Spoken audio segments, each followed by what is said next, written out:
ഇന്ന് നമുക്ക് വെണ്ടയ്ക്ക കൊണ്ട് വളരെ ടേസ്റ്റിയായി തയ്യാറാക്കാവുന്ന ഒരു നോർത്ത് ഇന്ത്യൻ ഡിഷായ ഭിണ്ടി മസാല ഉണ്ടാക്കാം. ഗ്രീൻ പ്ലേറ്റ് കിച്ചൻ്റെ പുതിയൊരു വീഡിയോയിലേക്ക് സ്വാഗതം. ആദ്യം നമുക്ക് 250 ഗ്രാം ഭിണ്ടി, അതായത് വെണ്ടയ്ക്ക, നല്ലപോലെ കഴുകി തോത്തി ഇതുപോലെ ചെറിയ കഷ്ണങ്ങളാക്കി കട്ട് ചെയ്തെടുക്കാം. ഇനി ഒരു പാനിലേക്ക് 2 ടേബിൾ സ്പൂൺ എണ്ണ ഒഴിച്ച് കട്ട് ചെയ്ത വെണ്ടയ്ക്ക ഇട്ട് വഴറ്റിയെടുക്കാം. വെണ്ടയ്ക്കായിലെ ആ ഒരു കൊഴുപ്പ് മാറി വരുമ്പം ഇതിലേക്ക് 1/2 ടീസ്പൂൺ ഉപ്പ് കൂടി ചേർക്കാം.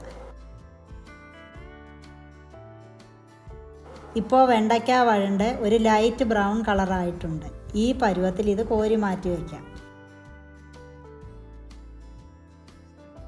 ഇനി നമുക്ക് അതേ പാനിലേക്ക് 2 ടേബിൾ സ്പൂൺ എണ്ണയും 1/2 ടീസ്പൂൺ ജീരകവും കൂടി ഇടാം. ജീരകം ഒന്ന് പൊട്ടി വരുമ്പം ചെറുതായി കട്ട് ചെയ്ത 2 സവാളയും 2 പച്ചമുളകും കൂടി ചേർത്ത് വഴറ്റാം. സവാള പെട്ടെന്നൊന്ന് വഴണ്ട് കിട്ടാൻ വേണ്ടി 1/2 ടീസ്പൂൺ ഉപ്പ് കൂടി ഇതിലേക്ക് ചേർക്കാം.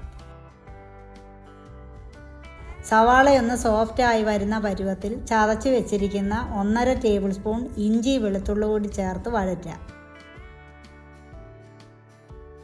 സവാള നല്ലപോലെ വഴണ്ട് ഇതുപോലെ ഒരു ലൈറ്റ് ബ്രൗൺ കളറാകുമ്പോൾ ഇതിലേക്ക് 3 തക്കാളി അടിച്ചതും കൂടി ചേർക്കാം. പിന്നീട് തൈര് ചേർക്കുന്നത് കൊണ്ട് അതിൻ്റെ പുളിക്കനുസരിച്ച് തക്കാളിയുടെ എണ്ണം കൂട്ടിയോ കുറച്ചോ എടുക്കാം. ഇപ്പോൾ തക്കാളിയിലെ വെള്ളമൊക്കെ വറ്റി ഒന്ന് ഡ്രൈ ആയിട്ടുണ്ട്.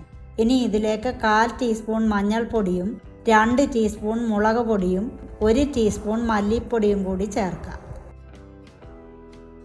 പൊടികളൊക്കെ ഒന്ന് മൂത്ത് വരുമ്പോൾ സ്റ്റവ് ലോ ഫ്ലെയിമിലേക്ക് മാറ്റി ഉടച്ചെടുത്ത 1/2 കപ്പ് തൈര് ചേർത്ത് നല്ലപോലെ ഇളക്കി കൊടുക്കാം.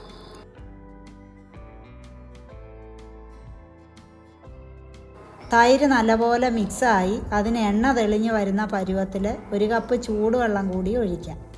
കറിക്ക് വേണ്ടിയ ഗ്രേവിക്ക് അനുസരിച്ചുള്ള വെള്ളം ചേർത്താൽ മതി. ഇനി ഇതിൻ്റെ ഉപ്പ് നോക്കി നമ്മുടെ ടേസ്റ്റിനനുസരിച്ച് ആവശ്യമുള്ളത് ചേർക്കാം.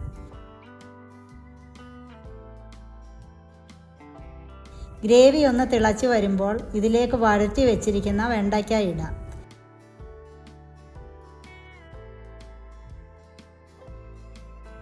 ഇനി ഇതിലേക്ക് 3/4 ടീസ്പൂൺ ഗരം മസാലയും കുറച്ച് മല്ലിയിലയും കൂടി ചേർത്ത് ഒന്നുകൂടി ഒന്ന് ഇളക്കി യോജിപ്പിക്കാം.